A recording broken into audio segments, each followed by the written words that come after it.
refiriendo aquí?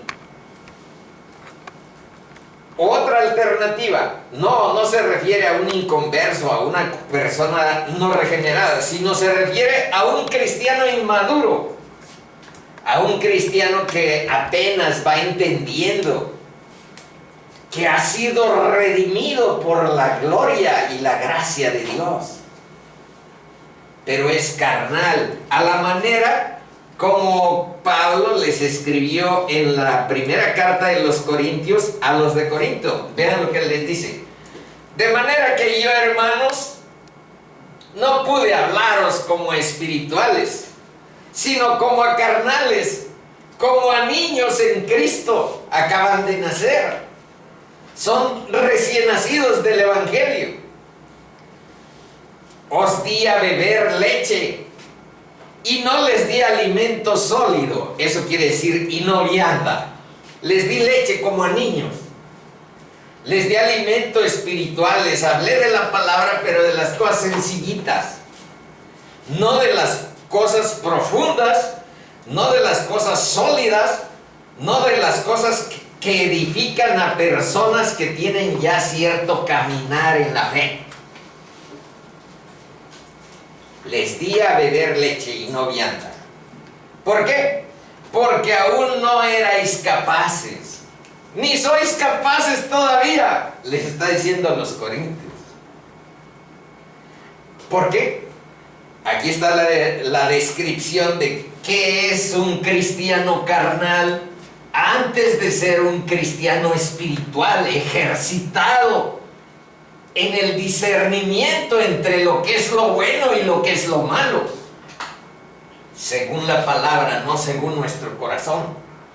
Porque según nuestro corazón, pues ya tenemos muchas nociones y creemos en ocasiones que esas constituyen la verdad, pero cuando vamos a la palabra vemos que es otra cosa. El discernimiento del bien y el mal, la maduración de los cristianos es conforme a la verdad de Dios. Bueno, pero continuamos aquí. Porque aún no erais capaces ni sois todavía, y aquí está la explicación.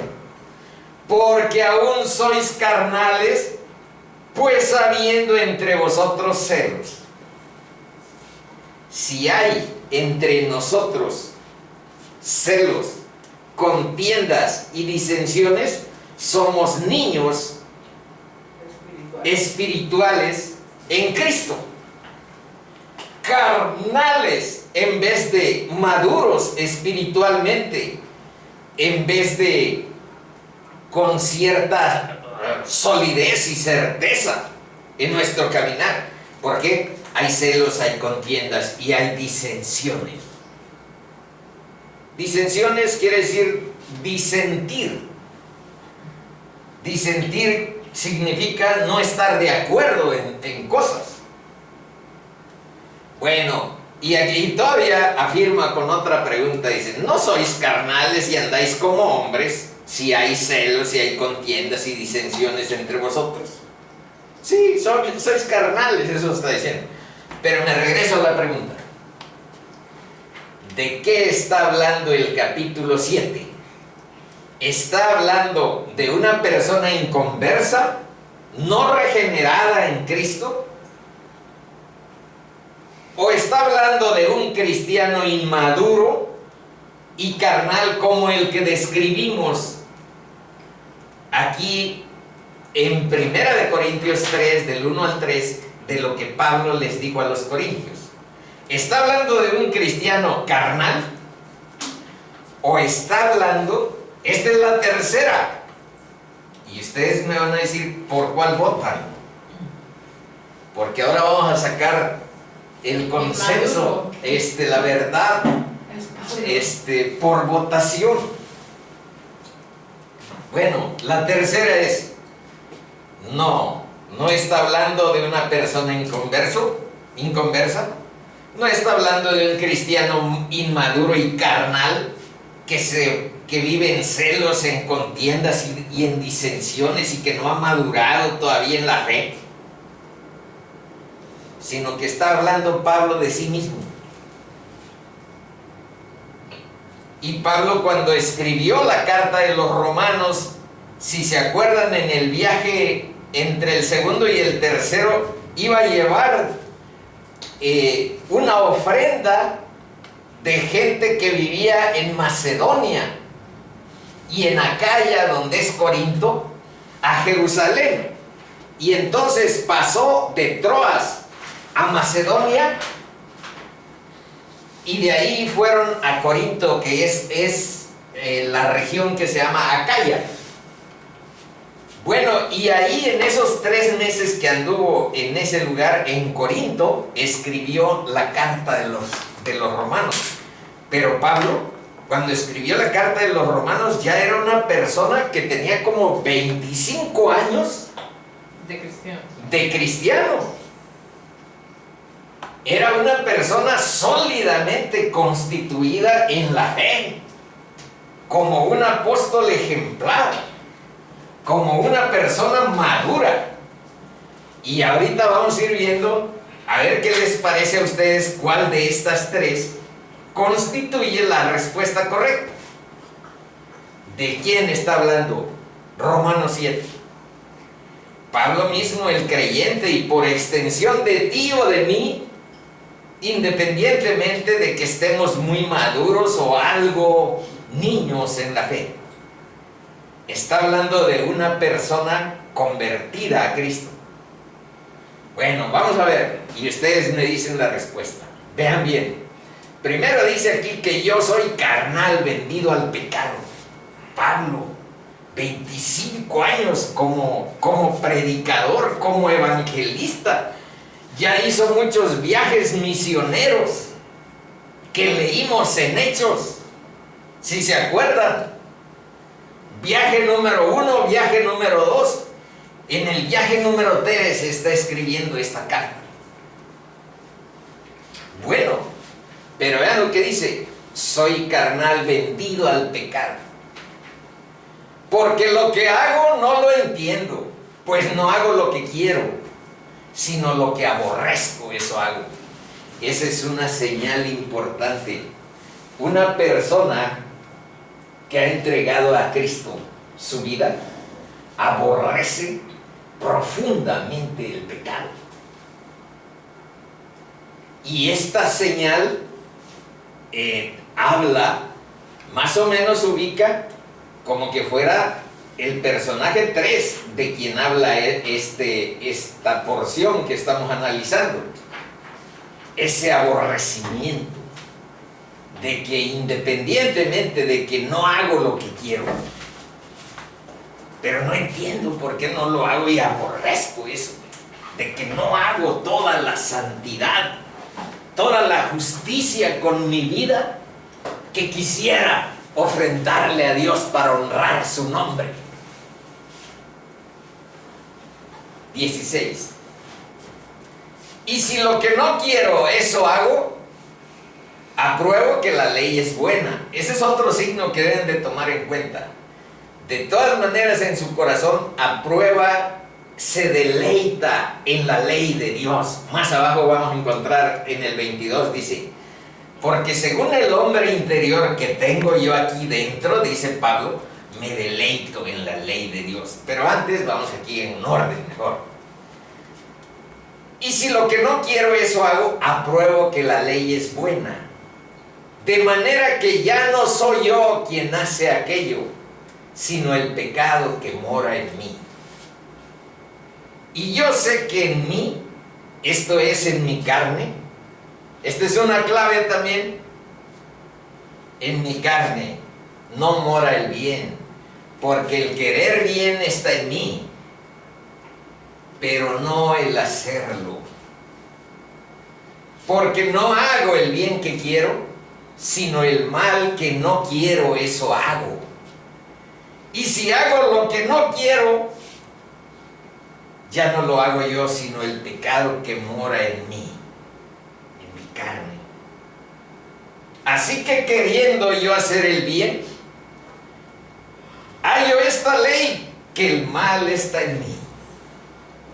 Porque según el hombre interior me deleito en la ley de Dios, pero veo otra ley en mis miembros que se rebela contra la ley de mi mente y que me lleva cautivo a la ley del pecado que está en mis miembros. Ahora vean, aquí ya se rinde Pablo con todo lo que nos cuenta de su autobiografía espiritual. Esta es la intimidad de un cristiano. Y si y parece algo enredada a veces, pero síganle el hilo, más adelante está todavía más explicado, y verán que hay un alma sincera, abierta, para que tú aprendas, para que tú te edifiques en la experiencia de un apóstol. Ahora aquí vean cómo termina este capítulo. Miserable de mí, estoy en la carne, hay en mi hombre interior deleite por la ley, pero mi carne me lleva por otros rumbos. Mi inclinación de Adán sigue siendo pecaminosa. Mi corazón, si una parte de mi ser está deleitada con las cosas del bien y de seguir a Cristo, la inclinación de mi carne y de mi corazón siguen lanzándome hacia la oscuridad. Miserable de mí.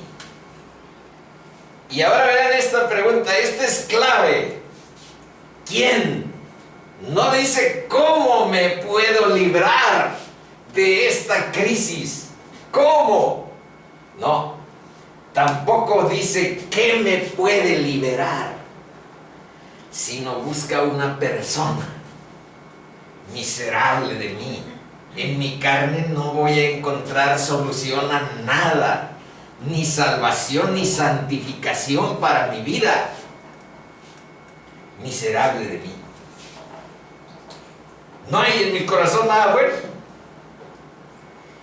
¿Quién me librará? ¿Qué persona me puede librar de estas tendencias? Bueno, primero voy a leer como dice. De este cuerpo de muerte. ¿Quién me librará? Respuesta. Gracias doy a Dios por Jesucristo, Señor nuestro. Así que yo mismo con la mente sirvo a la ley de Dios, mas con la carne a la ley del pecado. Amén. Ahora, aquí está un desglose.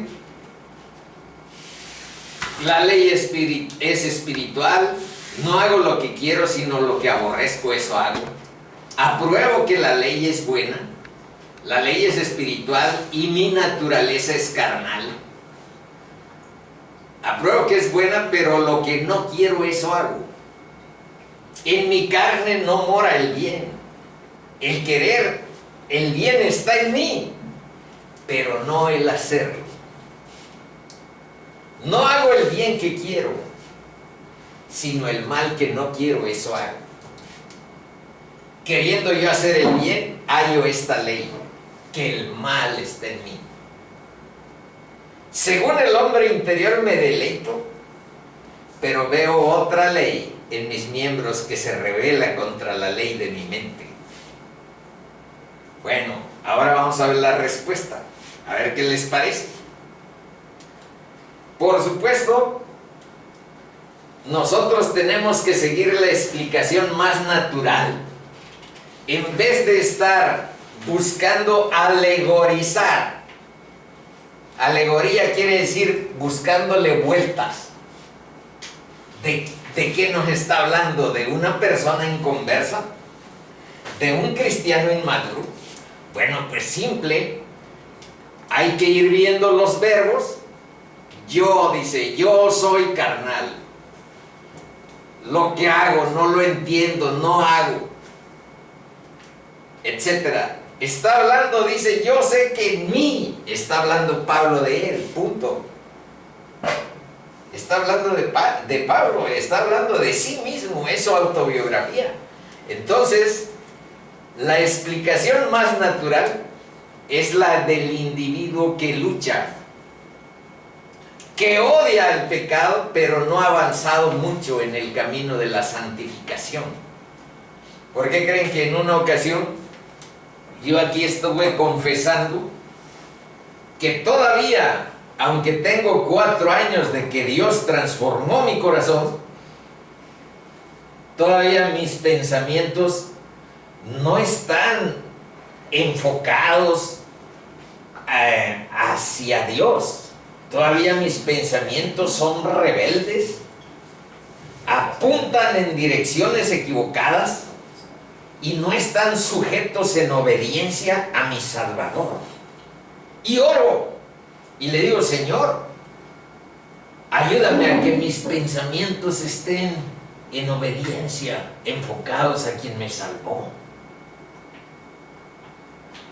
Pero una de las porciones bíblicas que más me han ayudado para que no me sienta desalentado cuando estoy en esas crisis, es este pasaje que estamos leyendo.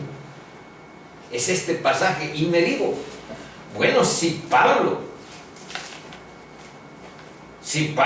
en su condición de apóstol y de misionero maduro llevando el evangelio, vivió este proceso de contradicción interna, que no lo vivas, que no lo viva nosotros. Es un gran ejemplo. Además la palabra dice que estamos en formación de aquí a que venga Cristo.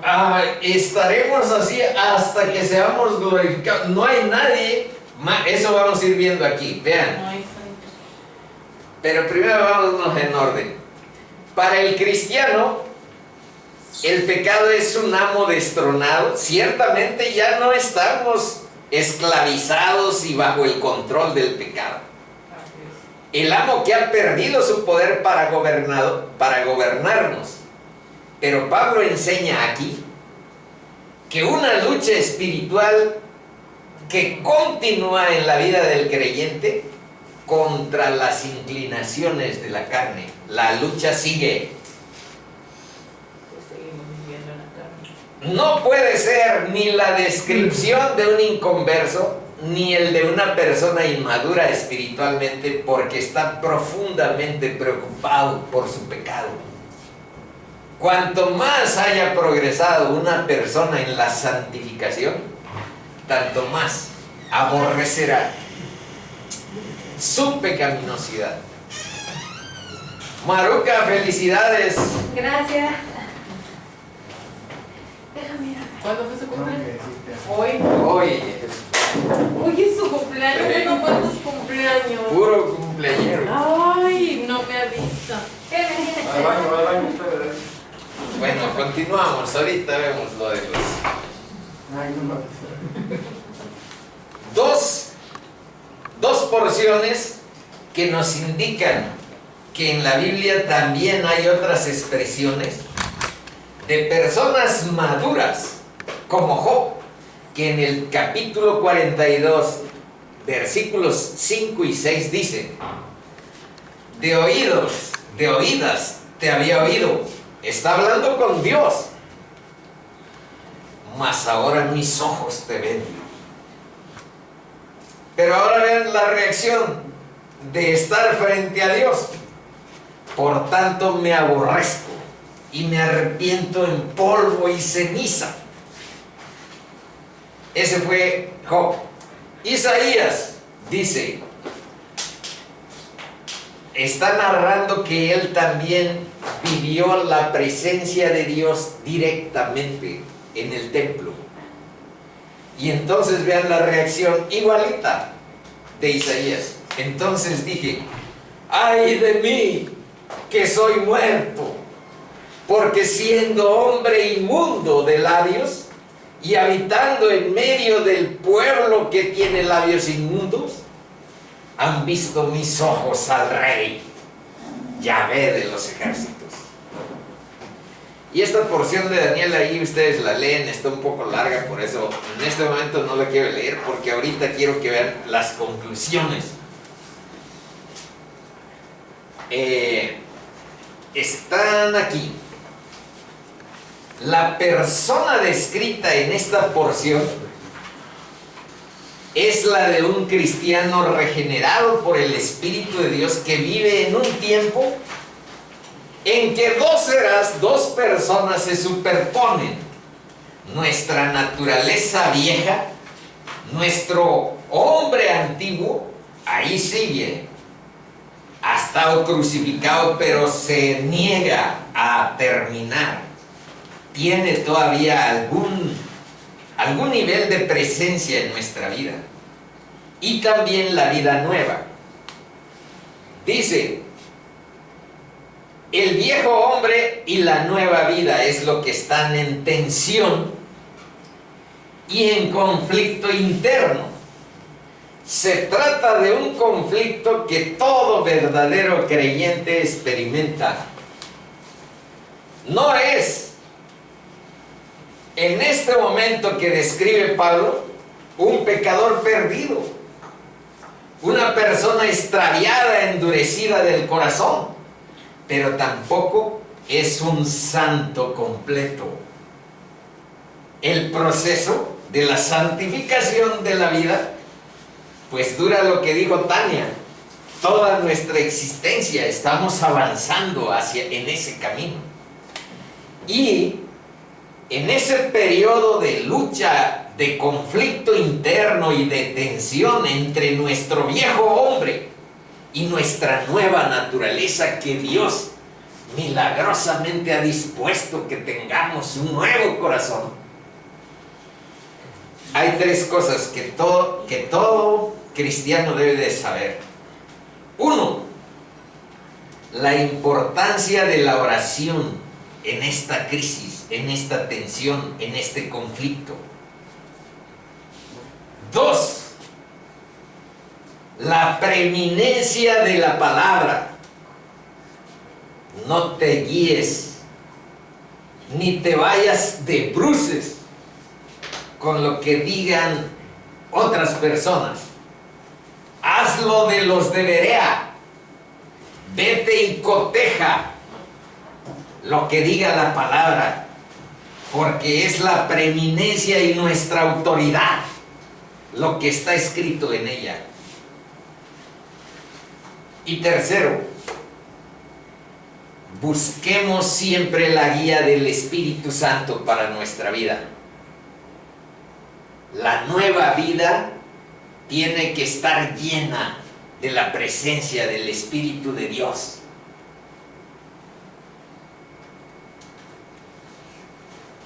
Siguen las conclusiones. Página 8. El problema que Pablo nos describe en estos versículos del 14 hasta el 25 es tratar de llevar a cabo los anhelos espirituales en la fuerza de tu poder personal, encontrando que debido a la presencia de la vieja naturaleza carnal, no puede alcanzar victoria por sí mismo en sus propios esfuerzos, en su propia lucha. Necesitamos depender del poder de Dios. Por eso, le regreso ahora un poquito. En la página 6 está repetido uno de los versos, Juan 3:30, que más utilidad tienen para nuestra edificación.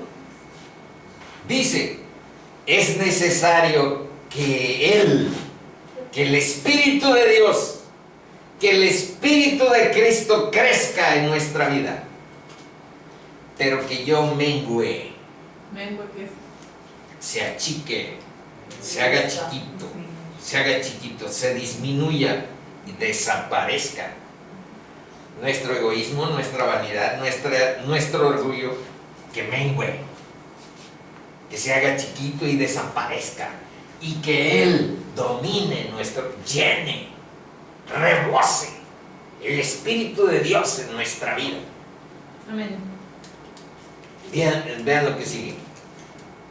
Entonces, está como buscando en su propio poder y se encuentra ahí en su carne la vieja naturaleza y sabe que no puede alcanzar victoria por sí mismo en la búsqueda de operar la voluntad de Dios en su vida.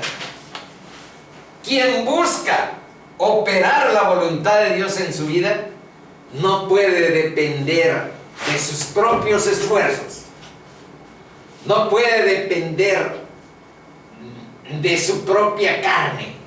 Dependemos de Dios y su Espíritu, dependemos de su poder para poder caminar.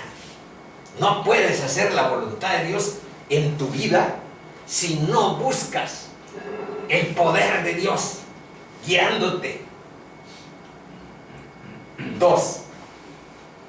Es la experiencia de quien, siendo perdonado y regenerado, discierne que el único camino perfecto, fíjense bien en esto, el único camino perfecto que tenemos que recorrer en nuestra vida es hacer la voluntad de Dios, que es buena, que es agradable, que es perfecta. Pero al mismo tiempo darse cuenta de no ser capaz de cumplirla por sí mismo. Y ahora vean lo que dice este autor que me encontré en el libro de Samuel Pérez Millos, que aquí les he enseñado un gruesote sobre Romanos. Pero vean, esto aclara todavía más esto que estamos analizando.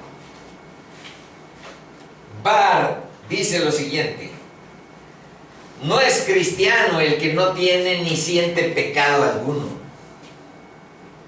Si tú encuentras a uno que no tenga ni sienta pecado alguno, ese es el anticristo. Ese es el anticristo. No, un verdadero cristiano. No un verdadero cristiano. ¿Dónde está eso en la palabra? Bueno, les puse unas. Fíjense.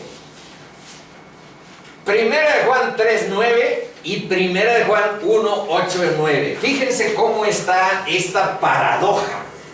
Y entendamos las paradojas, porque quiere decir verdades paralelas que aparentan contradicción, pero que se complementan. Aparentan contradicción.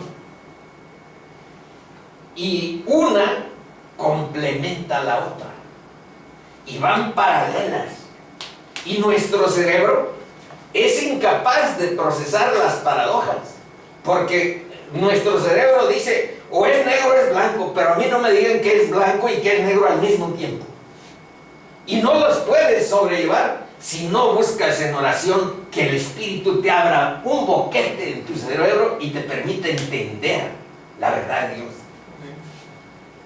Fíjense lo que dice Juan.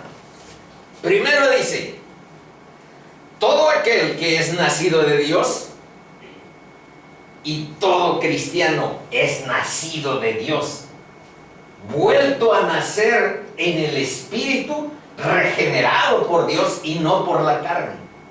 Somos hijos no nada más de Lulú. De Lulú somos hijos en la carne, pero somos hijos del Espíritu Santo que nos regeneró y nos dio nueva vida. Ahora dice, el que es nacido de Dios no practica el pecado. ¿Por qué? Porque la simiente quiere decir como una semilla, la naturaleza nueva, el corazón nuevo que Dios nos dio. Dice, la simiente de Dios permanece en nosotros y no podemos pecar porque somos nacidos de Dios.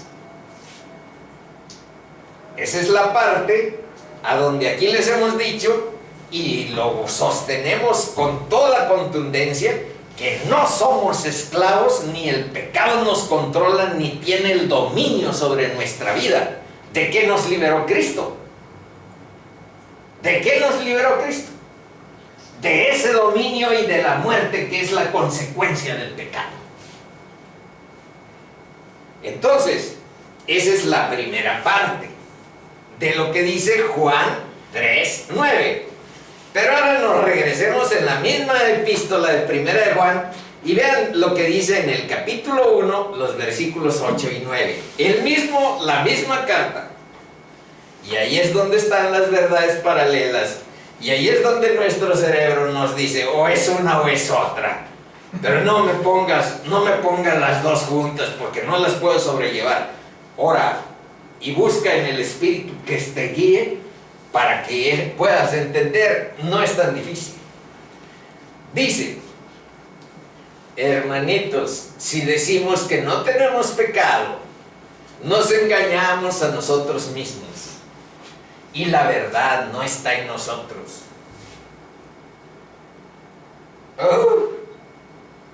Si confesamos, mejoras eso, hermano, mejoras eso, en vez de estar simulando que ya eres totalmente santo y que tu corazón no tiene ninguna inclinación y que tus pensamientos están limpios y ordenados y que todos tus procesos mentales están en sujeción, en obediencia a Cristo, en vez de estar simulando. Hermano, confiesa tu pecado. Eso dice. Él es fiel y justo para perdonar nuestros pecados y limpiarnos de toda maldad. Bueno, ahora, ¿qué es el hombre interior? Vean, me regreso un poco aquí donde dice que porque según el hombre interior me deleito en la ley de Dios. Vamos a ver algo sobre el hombre interior. Dice 2 de Corintios 4:16. Por tanto, no desmayamos aunque nuestro hombre exterior se va poniendo arrugado, se va poniendo viejo, se le andan estropeando las piezas dentales, etcétera. Calvo. Y se está poniendo calvo. Bueno, aunque nuestro hombre exterior se va desgastando, vean lo que dice Pablo, el interior, el Espíritu de Dios que habita en nuestro corazón, el interior no obstante se renueva de día en día. Estamos rejuvenecidos y yo espero que ahora que vayamos, si quieres mañana, mana, a Hosto, encontremos a mi Padre rejuvenecido por el Espíritu de Dios, porque mi Padre ha aceptado a Cristo con su corazón. Y un factor de la aceptación fue esta chica. Pero Dios sabe hacer su obra. Y verán que esto, que aquí dice, el interior se renueva. Yo espero verlo en este mes en Ostoitlán. Y si Dios quiere, iremos a evangelizar con mi Padre a los ateos que tenemos en Morelos, a los ateos que tenemos en Puebla, y a los que sea necesario llevarles la palabra y la luz de Cristo a sus vidas. Así está la historia del hombre interior que se renueva día a día. Aquí nos andamos poniendo viejos, así nos estamos arrugando y se nos andan cayendo las muelas. Y la calvicie apunta. Canoso. Pero nuestro hombre interior se renueva de día a día. Gracias, precioso Padre. Seguimos. Efesios 3. Para que os dé conforme a las riquezas de su gloria, el ser fortalecidos con poder. ¿Vean dónde?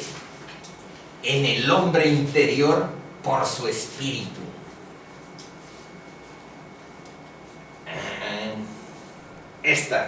Aquí terminamos.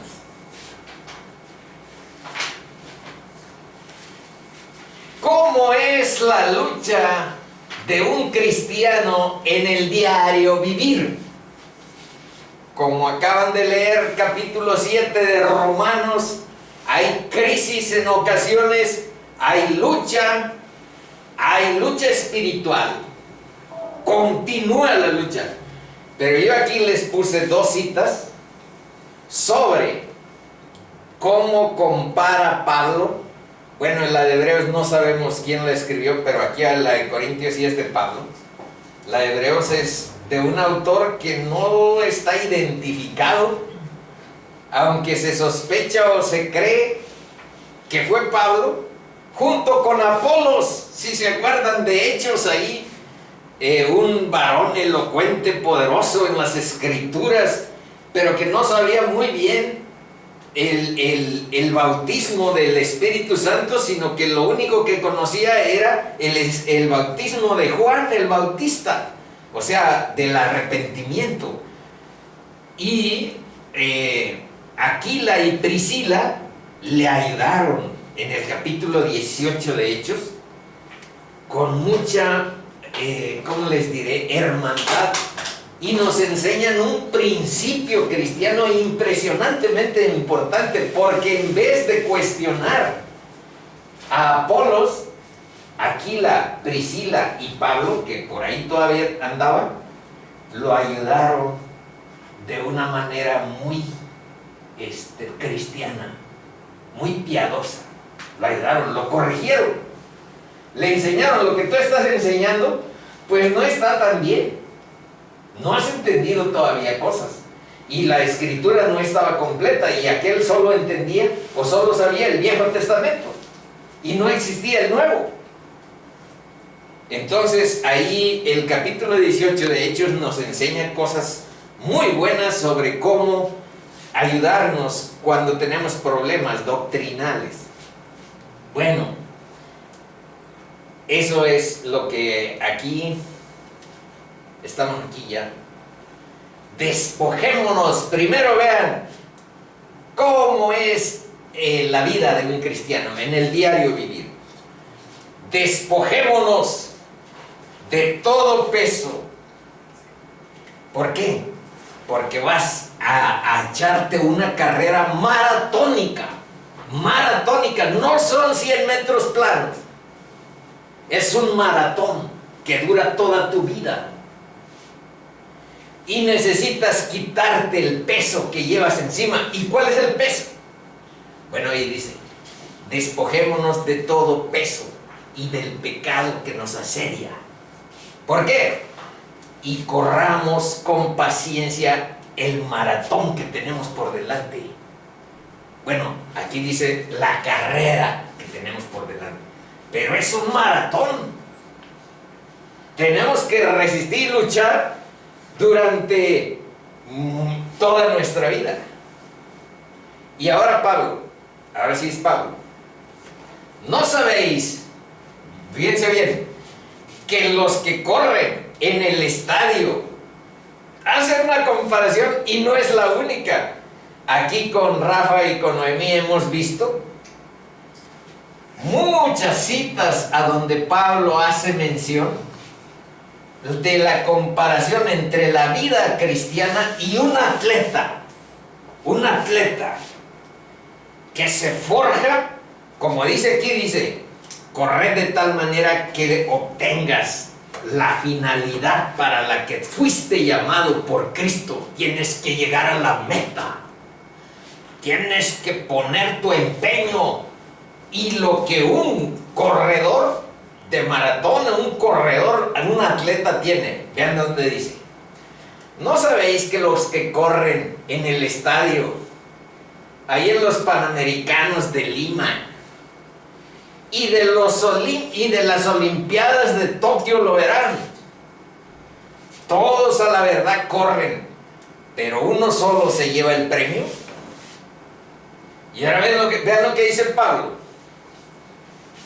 Cristianos, corred de tal manera que lo obtengáis. No aquel que lucha, todo aquel que lucha, corrijo. Vean, de todo se abstiene. Si van a ver un atleta, no come cualquier cosa, no bebe alcohol, no está disperso, etc. Duerme temprano, se abstiene, de todo se abstiene. Y dice, ellos a la verdad, para recibir una corona corruptible, una medalla ahí que ni de oro es, y los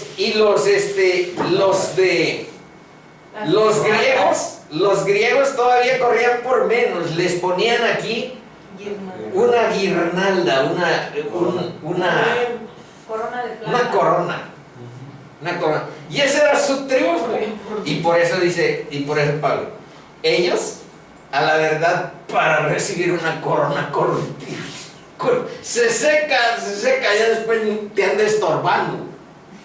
Yo me he ganado medallas. Y les puedo decir que después, pues ya ni sabes a dónde ponerlas. Por ahí tengo la Altamirano. Y la de, ¿cómo se llama la otra? La de Ignacio Ramírez. Tengo mis medallas. Pero son esas corruptibles, chicas y chicos. Son corruptibles. Pero nosotros corremos un maratón por una corona incorruptible, inmarcesible, la gloria de Dios. Eso está diciendo Pablo. Último verso dice: miserable de mí, ¿quién me librará de este cuerpo de muerte? Sabemos ahora por fin qué es el hombre y qué es la realidad de la religión. La realidad de la religión es el espanto del hombre ante sí mismo. ¿Por qué dice eso? Otra vez Barth, el que por ahí atrás dice que el que no reconoce el pecado es el anticristo. Bueno, porque la religión te lleva a que tú hagas obras que te salven en tu propia carne, en tu propio esfuerzo, porque la religión no te lleva a que sea el Espíritu de Dios el que te guíe, no te llega a que sea la comunión con Dios la que te fortalezca y te dé poder. La religión dice: tú haz tu lucha, tú haz tu esfuerzo y ahí llegará Dios a ayudarte. Ayúdate tú y Dios te va a ayudar. Y eso es el espanto del hombre ante sí mismo, dice, porque no es cierto. Nada podemos hacer sin el Espíritu de Dios en nuestra vida. La vida cristiana es un fiasco sin el poder de Dios actuando en nosotros. Eso significa. La situación conduce a un grito desesperado, desgarrador y desesperado. ¿Quién me librará? Ya en este asunto personal, no es un asunto personal, sino de otra persona. No dice cómo me libraré o qué me librará, sino quién. La lucha entre deseo y acción continuará, pero hay un remedio que permite vivir la vida del nuevo nacimiento. Jesucristo, Señor nuestro. En 1 Corintios 15:57 dice: mas gracias sean dadas a Dios, que nos da la victoria frente a esas crisis y esas luchas interiores que por supuesto vamos a continuar enfrentando. Gracias sean dadas a Dios, que nos da la victoria por medio de nuestro Señor Jesucristo. Amén. Amén. Vamos a pedirles medio minuto que nos pongamos de pie. Padre, te damos muchas gracias que nos permitas abrevar en tu sabiduría y en tu verdad. En ella encontramos regocijo en nuestro corazón, en ella encontramos edificación para nuestra vida y en ella encontramos una brújula para continuar en el camino que Cristo nuestro Señor nos ha trazado. Ayúdanos y fortalécenos en nuestra fe. Y también te pedimos, Padre Santo, que bendigas nuestro trabajo, del que depende nuestra manutención, y tu mano de providencia para nuestra vida esté presente en él. También te pedimos, Padre eterno, que nos guardes y nos protejas de toda la oscuridad que rodea esta ciudad, y que nos guíes y que nos protejas en todas nuestras entradas y nuestras salidas. Te pedimos también que bendigas la vida de Betsy, que hoy está cumpliendo años. Bendice su entendimiento, bendice su trabajo, bendice su vida. Y también la de todos los que estamos aquí presentes, bendícenos, Padre, en nuestro caminar. Todo te lo pedimos, Padre eterno, en el nombre de Jesús. Amén. Amén.